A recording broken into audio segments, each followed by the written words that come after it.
ค่ะนายกเทศบาลภูลมานกิจกรรมดีๆแบบนี้รวมถึงนักวิ่งทุกท่านด้วยนะคะพร้อมหรือยังคะนักวิ่งเงียบเลยส่งเสียงดังครับ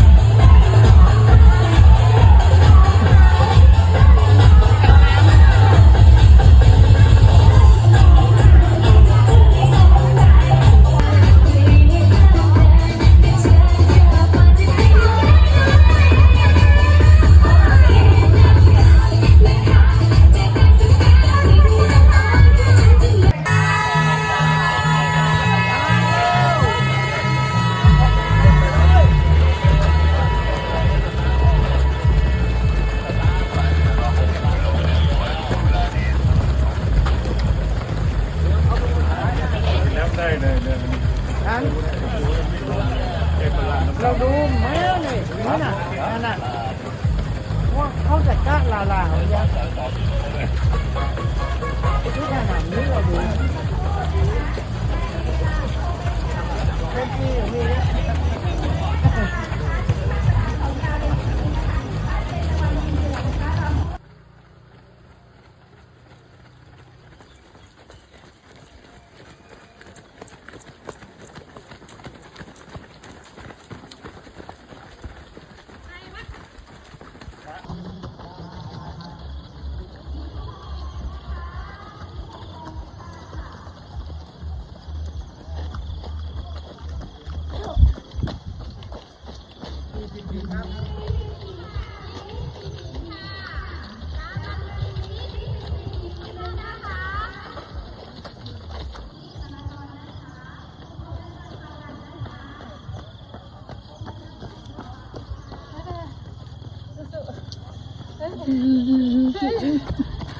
ดีกาโต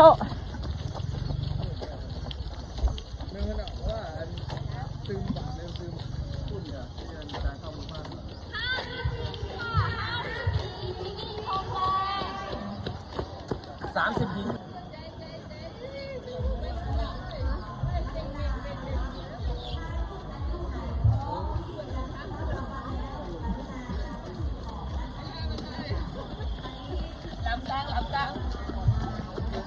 อะไรก็รู้อะไรจังหวะผมจะวุ่นละอะไรค่ะไปด้วย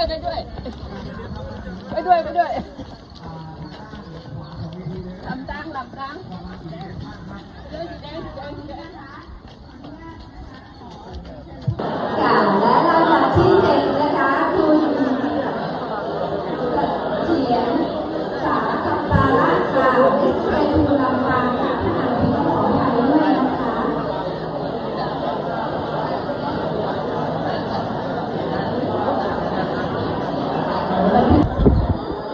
คุณแสงตะวันคาโตกนะครับจาก SK ภูลำปางครับ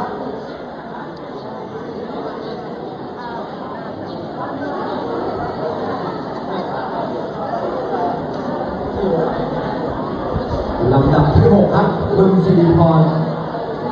เมตตันนะครับจากอุตรดิตถ์นะครับลำดับที่ 3 ครับคุณพัชรินพิตาครับ SK2 ครับลำปาง1 นาที1 ชั่วโมง 2 นาทีครับ